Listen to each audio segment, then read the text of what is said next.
Baik, bismillahirrahmanirrahim.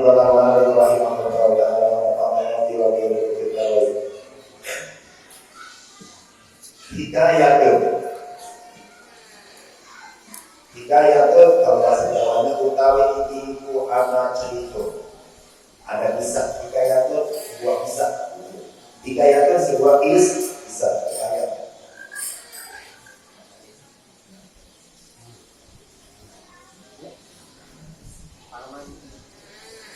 Qadimah Shibli, telah bertanda Imam Shibli. Telah bertanda Imam Shibli atau datang Imam Shibli. Datang pada siapa? Ala bin Mujahid, atas Imam Ibnu Mujahid.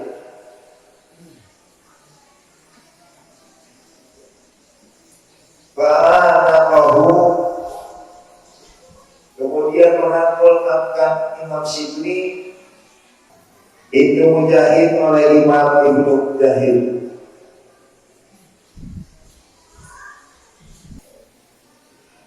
Waqabila dan mengecut dia Ibnu Mujahid baina ainaihi, di antara kedua pelipisnya, yang dua mata, urusan pelipan mata. Makanya kalau dua mata pelipan, pelipis maksudnya.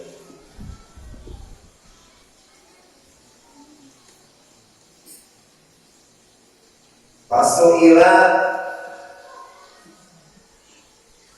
maka ia ditanya Imam Mujahid. Fasu'ila, maka ia ditanya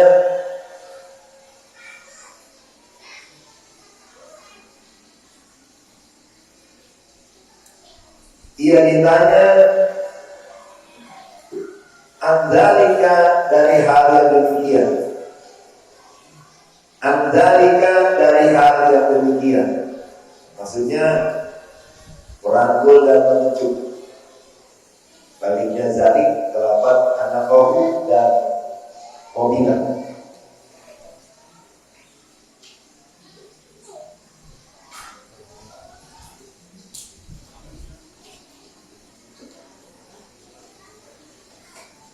Maka berkata dia Mujahid, Ra'aitun Nabiyya sallallahu alaihi wasallam, aku telah melihat Nabi,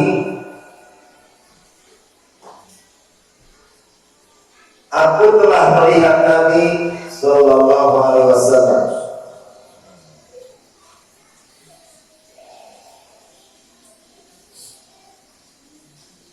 Di mana melihat Nabi Imam Mujahid bin naumi, pada waktu tidur. Berarti mimpi. Bin naumi, pada waktu tidur. Wa pada aqabata, hal telah menghadap. Hal sungguh telah menghadap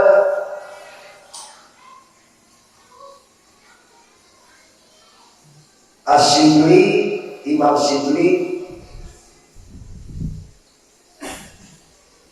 telah menghadap Imam Shibli.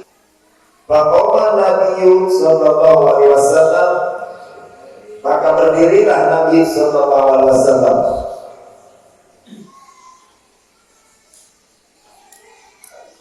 Maka berdirilah Nabi sallallahu alaihi wasallam. Ilaihi, untuknya Imam Shibli atau kepada Imam Shibli. Wa qabila, dan mencium atau mencup Nabi baina ainihi, di antara pelipis atau kedua pelipisnya Imam Shibli.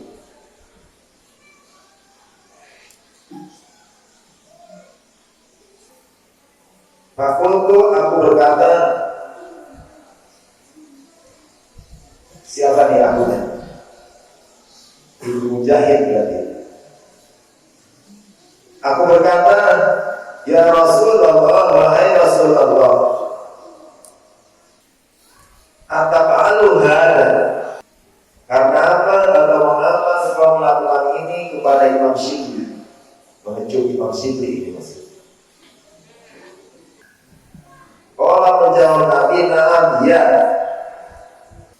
innahu bahwasanya dia Imam Syibli lam yusalli faridatan, tidaklah ia sholat fardu, lam yusalli faridatan, tidaklah ia sholat fardu, tidaklah ia sholat fardu illa wahwa, kecuali melainkan dia, kecuali dia yang perlu membaca ia khalfaha dalam sholatnya atau setelah sholatnya,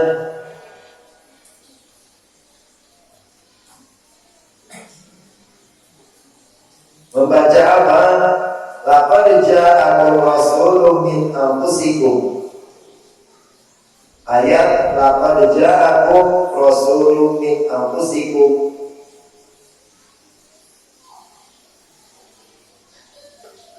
Laqad ja'akum, sungguh telah datang kepada kalian, sungguh telah datang kepada kalian. Siapa yang datang? Rasulun, seorang rasul.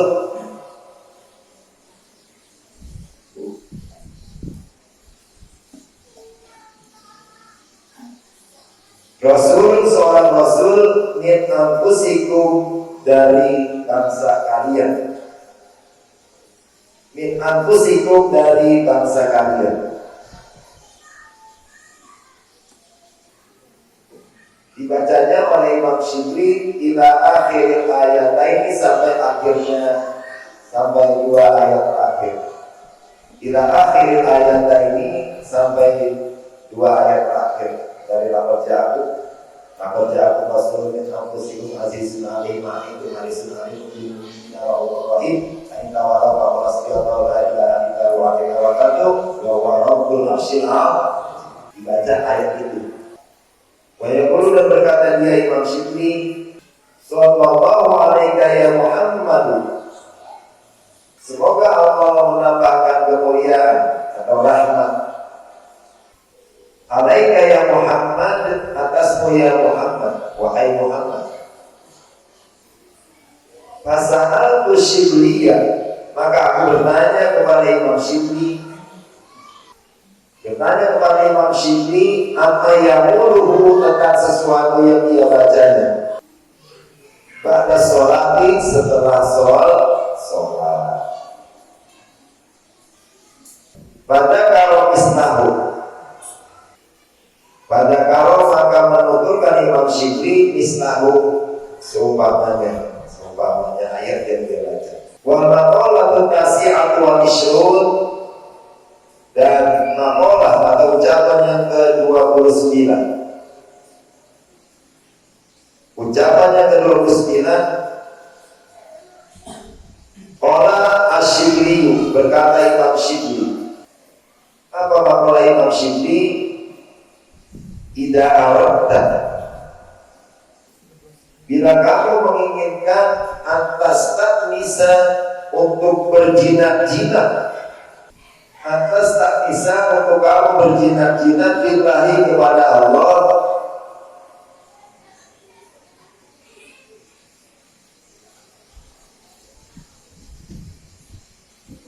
makna dari tas tak isu berjinak-jinak itu apa? Ayasuru qalbuka, tenang hatimu, damai hatimu, yaskunu qalbuka, damai hatimu, damai hatimu bersama Allah. Fastawish min nafsik, artinya apa? Ai aqqa mawaddati nafsika, putuslah olehmu mawaddati nafsika, keinginan atau kecintaan mengikuti hawa nafsu, keinginan atau mencintai hawa nafsu. Wallahu a'lam bishawab.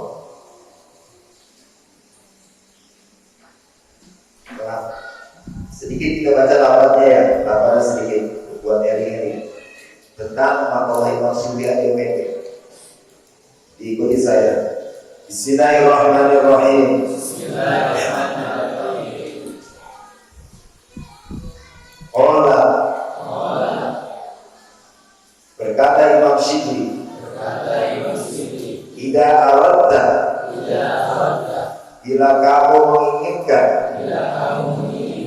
Antastanisa. Untuk berjinak-jinak kamu. Billahi. Kepada Allah. Fahish min nafsik. Fastauhish min nafsik. Maka putuslah olehmu dari keinginan nafsumu. Bahasa singkat yang gitu ya. Sahabat majlis yang dirahmati Allah Subhanahu wa ta'ala. Ada satu hikayat dalam naskah ini menceritakan tentang bertandanya Imam Syibli kepada Ibnu Mujahid. Jadi Imam Syibli satu waktu min auliyaillah. Satu waktu beliau bertandang kepada Ibnu Mujahid. Maka ketika dia sampai di rumahnya Ibnu Mujahid, kemudian Ibnu Mujahid itu merangkul dan mencium kedua keningnya.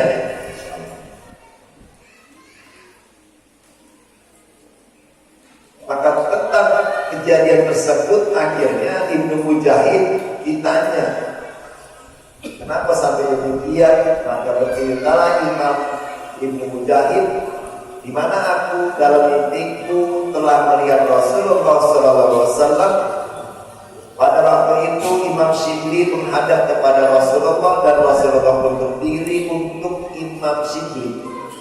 Jadi satu waktu Imam Syibli itu diceritakan dalam mimpinya dilihat datang kepada Rasulullah dan Rasulullah pun berdiri untuknya. Itu salah satu adab ya. Apalagi yang datang guru besar kita, yang datang orang yang sangat kita hormati, maka adabnya yang diajarkan oleh para guru-guru kita, para kiai kita, yang dijauh baik, ya, yang dijauh baik. Jangan mentang-mentang guru kita datang gak pakai sorban. Kita aja boleh jadi ulama setempat pakai sorban, misalnya. Guru kita datang jauh baik, kagak bapak bisa dia, kagak punya adab, buanglah itu sorban, ya. Jadi kalau guru kita datang, adalah ibu sepuh, orang-orang yang sangat kita hormati, bangun, sambut kedatangannya. Apalagi yang dari jauh, gak serta-merta mereka akan hadir ke tempat kita, kecuali atas bimbingan dari Allah Subhanahu wa ta'ala. Ketika kita memasang adab, insya Allah ajilan wa ajilan, lambat atau cepat, dunia atau akhirat nanti, insya Allah Allah akan turunkan rahmat, Allah akan turunkan keberkahan kepada kita. Kenapa? Karena Allah utus guru kita datang, orang-orang sepuh datang ke tempat kita, itu gak serta-merta pasti ada rahasia di balik itu semua. Kalau kita akan pakai adab, maka dipastikan rahmat itu tidak akan datang kepada kita. Karena segala sesuatu kita akan dapatkan sesuai dengan kesungguhan kita. Kesungguhan kita itu makanya harus dipoles dengan ilmu. Tanpa ilmu tidak mungkin kita tahu cara beradab, paham? Sehingga dari satu keterangan disampaikan di sini oleh gurunya Imam Ibnu Athaillah. Disimak dalam salah satu syarah hikam namanya Iqadul Himam. Di sini disampaikan sami'tu Syekhana radhiyallahu anhu yaqul. Imam Ali, ini pesannya Imam Ali. Ini pesan Imam Ali radhiyallahu anhu. atau karomal wajah. Imam Ali itu nanti ketika disebut Imam Ali bisa radhiyallahu anhu, bisa Imam Ali karomal wajah. Jawabannya apa pesan Imam Ali? Simak baik-baik. Kata Imam Ali, kunu likubulil amal asyad minkum ihtimaman lil amal. Fa innahu lam yakin amalun ma'attaqwa wa kaifa yuqillu amalun yataqabbal. Amalun yataqabbal. Artinya hendaklah kalian jangan mementingkan banyaknya ibadah. Maksudnya gitu. Kalian jangan mementingkan banyaknya ibadah. Enggak usah, jangan mementingkan banyaknya ibadah. Tapi yang harus kalian pentingkan adalah bagaimana caranya diterimanya sebuah ibadah. Jangan kalian mementingkan banyaknya sebuah ibadah, tapi bagaimana caranya kalian mementingkan bagaimana caranya diterimanya sebuah ibadah. Karena ibadah yang diiringi dengan ilmu, dengan takwa, dengan adab, maka hakikinya itu walaupun sedikit banyak di mata Allah Subhanahu wa ta'ala. Tapi ibadah banyak sekalipun tanpa ada ilmu, tanpa ada adab, itu hakikinya sangat sedikit di mata Allah Subhanahu wa ta'ala.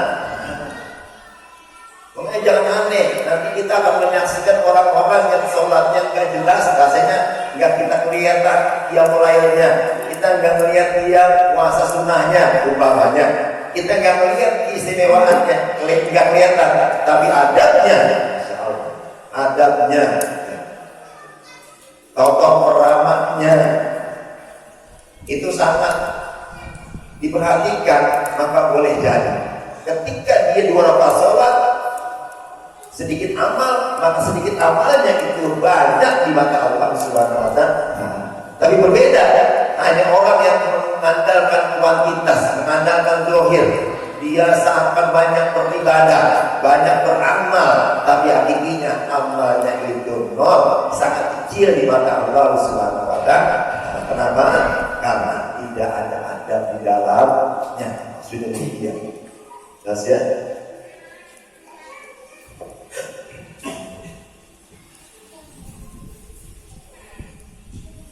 Jadi ketika Imam Syibli datang, Rasulullah, seorang Rasul, bayangkan, seorang Rasul saja berdiri untuk Imam Syibli. Bagaimana kita yang baru pakai sorban? Akhirnya kedatangan Imam Syibli dikecup kedua keningnya oleh Rasulullah. Pun akhirnya ditirukan oleh Imam Mujahid ketika Imam Syibli datang bertandang ke rumahnya. Akhirnya Imam Mujahid merangkulnya dan mencium kedua pelipisnya. Tapi itu umumnya buat orang-orang yang sudah tertentu. Artinya buat kita jangan, karena itu nggak bisa direkayasa. Orang-orang tertentu dengan kehendak Allah nanti bisa jadi seorang guru itu bisa jadi karena sangat ridhonya seorang guru kepada muridnya atau seorang sahabat kepada sahabatnya bisa jadi. Nah, makanya bicara ridho ini harus dilatih supaya ridho bagaimana dilatih, masa ada. Itu begitu. Salah satu adab minimal diri lah, ya minimal diri. Enggak usah cipika-cipiko, ya cipika-cipiki enggak. Tapi jangan mentang-mentang ada tamu semuanya kita salamin, enggak. Kalau bukan mahram entar dulu. Jangan dibiasakan ya. Kalau mahram yang jumlahnya 22 itu kelompok baik dari sisi mertua, itu namanya mahram kita, mertua kita. Ya sampai kapanpun mertua kita sekalipun kita udah tirok, udah cerai dengan diri kita, maka yang namanya mertua mah tetap mertua, kagak ada namanya bekas mertua. Paham? Artinya sampai kapanpun ketika kita mencium tangan mertua kita yang wanita dan perempuan itu tidak membatalkan sholat. Kenapa? Karena mertua itu musoharo adalah orang tua seperti orang lahir. Paham? Baru cium tangannya, pegang tangannya. Itu musoharo. atau binasab sebab satu nasab, satu keturunan, satu kandung, boleh. Atau rodoah, satu susuan, walaupun dia agak dilahirkan oleh ibu kita, tapi dia pernah ditetein sama ibu kita. Hati-hati. Bahkan dia adalah saudara kita dan mahram hukumnya kita menikahi dia. Maka ketika demikian dia adalah mahram saudara kita. Sampai kapanpun. Makanya hati-hati nih. Nanti kalau kita nyari jodoh anak kita, hati-hati, jangan sembarangan. Ya, jangan sampai kita ngawinin anak kita kepada orang yang dahulu pernah ditetein sama makin. Nah, jadi itu seperti itu. Udah rusak, hati-hati, hati-hati.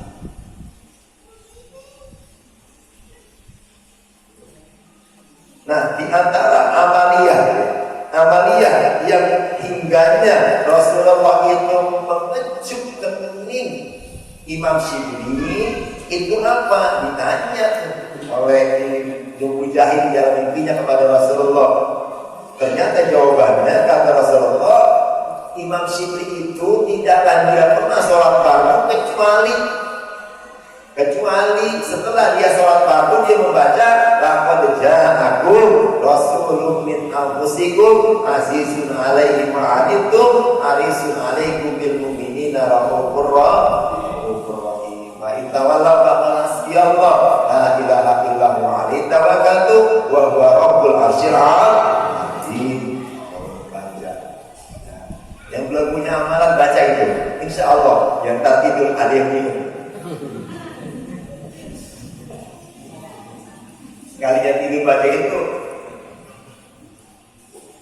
apa tuh yang orang kayak bingung, kayak orang masih sering begitu.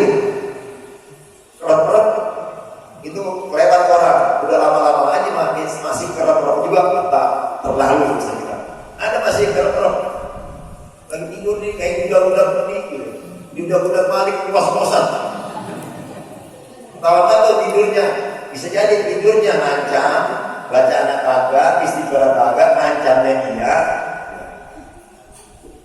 Laki lagi marah sama bininya, atau bini biasanya marah dia tidur, akhirnya tidurnya kerap-kerap, ngos-ngosan, kayak beneran kan? Bisa Allah capek banget, kerap-kerap. Berarti ngomong pengalaman dia. Tapi kalau dalam mengaji jangan sampai terjadi, karena ada bacaan. Kan saya sering bilang minimal kalau tidur istighfar 21 kali. Itu di mana adanya? Dia di Sabtu aja. Baca bersolawat 21 kali. Saya mah 21 kecil bangunin 21 kali Pak. Barang benar. Saya mah 100 kali. Iya, semalam besok lewat. Saya yakin tuh. Begitu kita mereka dulu disuruh satu, sebelum satu. Kalau disuruh satu sering tuh. Kalau 100 kali, nah. Biasanya begitu semalam dulu besok lewat. Jadi kalau disuruh enak jangan nyusahin. Ini amalin, puasa nggak? Puasa. Coba kalau dibaik, ini amalin. Begitu. Ini belum dikerjain. Ini amalin ya besok baca tuh, di sholat, baca. Belum dikerjain, puasa nggak tuh? Puasa. Coba kalau dibaik, nyusahin itu namanya kita sotoy. Bukan yang di sini, ini di belakang. Jadi amalan itu ya, amalannya diantaranya itu. Jalani, insya Allah. Pada waktu yang kalau tentukan kita nggak tahu. Ya, kalau masih ini insya Allah, tapi bisa cepat bisa lambat. Kalau Allah mau, bisa cepat bisa lambat. Ketika kita mengamalkan sesuatu yang belum dulu ada di sini, ya bisa jadi Allah akan tunjukkan kita dengan Rasulullah dalam mimpi. Masya Allah. Kalau orang sudah dipertemukan oleh Allah dalam mimpi kepada Rasulullah, jaminan, tapi bukan kayak kita malah masih jauh, masih banyak kurangnya. Karena orang ketika sudah bermimpi Rasulullah itu bukan sembarangan. jaminan, dijamin oleh Allah. Halnya, sikapnya, segalanya. Kalau masih tukang bohong, ya jauh dari iman. Murid-murid jauh. Nah, yang pertama gini ya, jadi baca dia habis sholat. Kenapa saya katakan habis sholat? Kalau maknanya saya dapat itu di dalam sholat atau habis sholat, tapi ada komentar yang mengatakan habis sholat, yaitu ba'da sholat, amma yaquluhu ba'da sholat, berarti komentar yang menjadikan lafaz khalfaha itu maknanya habis sholat, jadi habis sholat baca itu. Yang super, yang punya amal lain kerjain. Jangan gara-gara ini dikerjain, yang dulu biasa ditinggal. Dia biasa gitu itu. Kita remer, merah.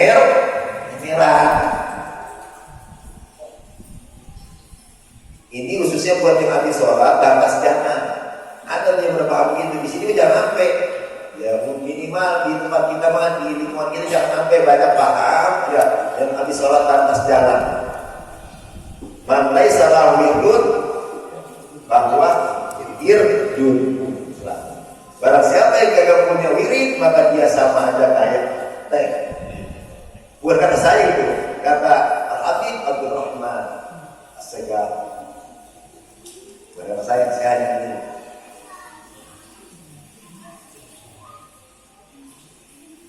Nah yang terakhir, makalah yang ke-29 ini disampaikan makalah ini oleh Imam Syibli. Jika kamu ingin bersenang-senang, berjinak-jinak dengan Allah, artinya apa? Hati kita banyak tenteramnya. Hati kita itu banyak tenteramnya, enggak beruak-beruak dulu. Kenapa? Karena hati kita sudah bersama Allah, merasa diciptakan dengan Allah. Jangankan adanya, kagak adanya tetap tersenyum, masya Allah. Kenapa begitu? Nikmat gak begitu? Nikmatku. Kalau Allah udah kasih karunia seperti itu nikmat alaihi. Gak bisa dibayarkan ya nikmat itu. Ternyata mencari nikmat yang hakiki itu bukan karena banyak rupiah, bukan karena banyak ini itu. Nanti ketika Allah berikan rasa banyak tenteramnya jiwa kita, dengan segala apa yang Allah takdirkan kepada kita. Nah, kenapa seperti itu? Karena diantaranya dia membiasakan hidupnya dalam husnuzon, berbaik sangka kepada Allah Subhanahu wa Ta'ala. Mana orang yang berbaik sangka? Orang yang berbaik sangka itu adalah orang yang tidak Allah la yuridu bika ila khairan bi jamalihi wa jalalihi. Jadi baik sangka itu gimana sih? Kamu beristiqomah, kamu berkeyakinan sesungguhnya Allah tidak menghendaki kepadamu kecuali kebaikan dengan sifat jamalnya Allah. Yang enak-enak itu namanya sifat jamal. Yang enak-enak kata nama kita itu buat orang mukmin itu kebaikan dari Allah kepada orang mukmin tersebut. Pun sifat jalannya Allah yang kagak enak sekalipun kita yakin ini enggak lain Allah kehendaki kita untuk menjadi lebih baik. Jadi enak enggak enak dia udah enggak ngelihat sesuatu itu kejadian pada dia dilihat itu Allah, sifatnya Allah. Di mana apa itu sifatnya? Ada yang jamal, yang indah-indah, ada yang jamal, yang kagak enak kita rasakan. Nah, itu sampai apa kita? Nah, kita menyikapinya tetap husnuzon. Enggak mungkin, enggak mungkin bagi seorang mukmin yang taat kepada Allah dan kepada Rasulnya, apapun itu kejadiannya, kalau taat benar taat sesuai dengan tuntunan, tidak mungkin kecuali Allah kehendaki dia lebih baik. Jadi belajar husnuzon. Maka kalau orang udah banyak husnuzonnya pada Allah pun kepada sesama, insya Allah saya yakin itu enak. Pasti Allah akan memberikan lebih banyak ketentraman hati dan batinnya. Kalau udah demikian enak, insya Allah enak banget. Mudah-mudahan kita Allah berikan anugerah seperti itu, amin. wala yanfiru minhu, dan agar Allah tidak lari darinya. Maksudnya Allah lari bukan berarti Allah nggak ngawasin. Allah mah tahu apapun yang kita kerjakan. Allah latiful khabir. Jangankan yang kelihatan orang, yang kelihatan orang, bersin hati kita Allah mah tahu. Allah lari maksudnya jauh dari rahmat Allah. Naudzubil. Kalau orang dirinya sudah dijauhkan dari rahmat Allah, yang ada menggangsak mulu, yang ada murid-murid mulu, salah baik. Jangankan punya duit banyak, kalau punya duit salah, punya duit salah, sehat salah, enggak sehat salah. Sehat dia lupakan kesehatannya, sakit berdua mulu, enggak ada masalah lupa, ada masalah berdua mulu, itu orang Allah udah jauh. Bukan berarti Allah jauh darinya, rahmat Allah jauh dari dirinya. Naudzubil. Apalagi kalau udah segerbong, emaknya begono, bapaknya sama emaknya 11-12, anaknya begono udah ke rumah, siap-siap dah kiamat. Naudzubil.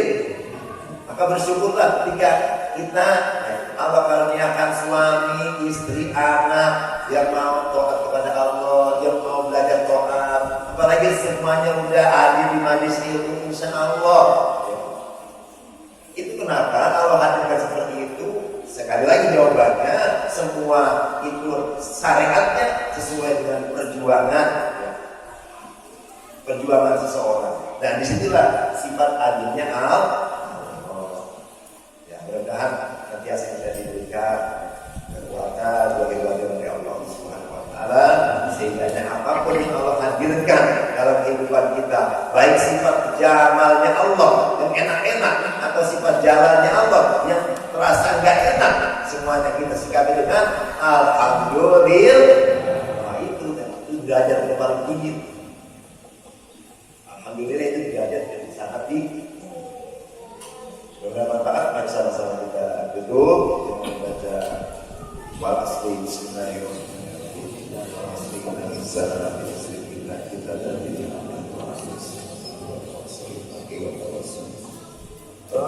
Rabbana bibarakatihim wa dinal husna bihurmatihim wa risna fi tariqatihim wa Bikani Rabbika fa'ala bibarakatihim wa dinal husna bihurmatihim wa misna fi tariqatihim wa mu'afatihim bina bisani ya Allah biha ya Allah biha ya Allah bihusnil ya Allah biha ya Allah biha ya Allah bihusnil khatimah ya Allah biha ya Allah biha ya Allah bihusnil khatimah. Ya rajul min syafa'at sallu alaihi wa sallimu taslima.